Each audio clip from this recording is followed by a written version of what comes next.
राजधानी रायपुर के तहसील कार्यालय में घूसखोरी और अवैध वसूली के आरोप सामने आए हैं।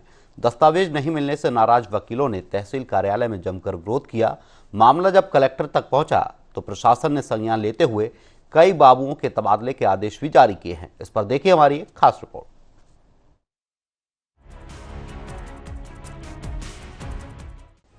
राजधानी रायपुर का तहसील कार्यालय इन दिनों चर्चा में है, जहां वकीलों ने बाबुओं पर घूस मांगने का आरोप लगाया है। आरोप है कि एक वकील ने जब जरूरी दस्तावेज की मांग की तो बाबुओं ने इसके बदले पैसे की मांग की। पैसे नहीं देने पर दस्तावेज देने से इनकार किया गया। इसके बाद वकीलों ने तहसील कार्यालय में ही अवैध वसूली के खिलाफ विरोध शुरू कर दिया और मामले की शिकायत कमिश्नर से की।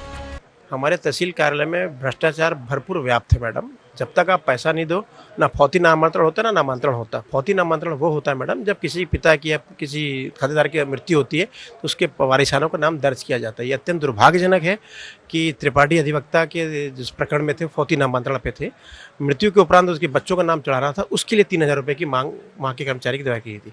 वो कर्मचारी जो कि वहाँ तहसील कार्यालय में पदस्थ था ही नहीं, आउट ऑफ सोर्स था वो।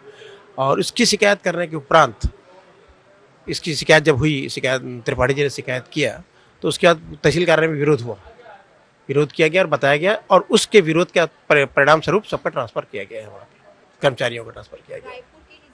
रायपुर कलेक्टर डॉक्टर गौरव सिंह के पास जब शिकायत पहुंची तो उन्होंने तत्काल मामले में संज्ञान लिया और कार्रवाई करते हुए तहसील कार्यालय के करीब 9 से अधिक बाबुओं के तबादले का आदेश जारी किया।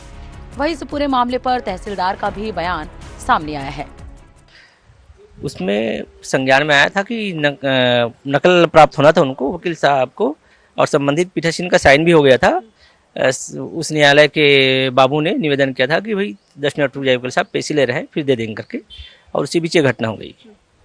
वही शिकायतकर्ता का आरोप है कि तहसील कार्यालय में खुलेआम अवैध वसूली की जा रही है और पैसे नहीं देने पर दस्तावेज देने में देरी की जाती है।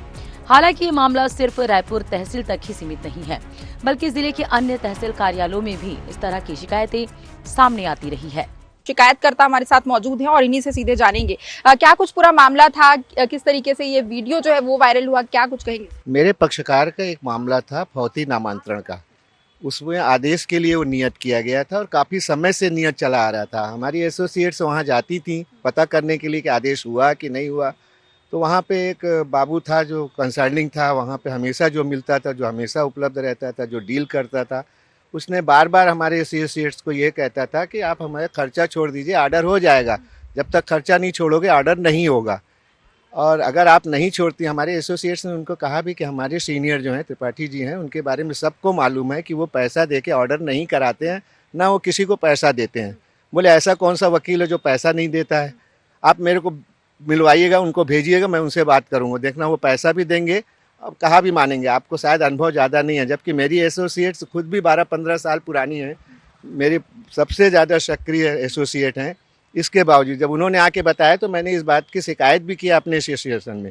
नेक्स्ट डे मैं गया लंच टाइम में, मैंने उनसे जाके पूछा तो बोले आप कैसे कैसे जूनियर रखे हैं, आपको ये भी नहीं बताया आपने कि बिना खर्चा दिए हुए यहाँ आदेश नहीं होता है? मैंने कहा हाँ सही बताया, बिना खर्चा दिए ही हम लोग आदेश लेते हैं और लोग करते हैं। आप चाहें तो इस बात को पता कर सकते हो, मैं पैसा नहीं दूंगा। तो बोले पैसा दिए बगैर तो आदेश नहीं होगा। तो लगातार इस कृत्य से कई सवाल उठते हैं। कई जगह के सभी जिलों के, छत्तीसगढ़ की अगर बात की जाए, सभी जिलों के यहाँ पर तहसील में जिस तरीके से काम होते हैं उन सभी पर सवाल उठते हैं कि क्या इसी तरीके से यहाँ पर काम हो रहा है। तो लगातार ये मामला जो है यहाँ पर से सामने आया है। अब देखना होगा आगे प्रशासनिक तौर पर क्या कुछ बयान इस पर सामने आते हैं। तो कैमरामैन पंकज साहू के साथ मैं छाया जायसवाल, एशियन न्यूज रायपुर।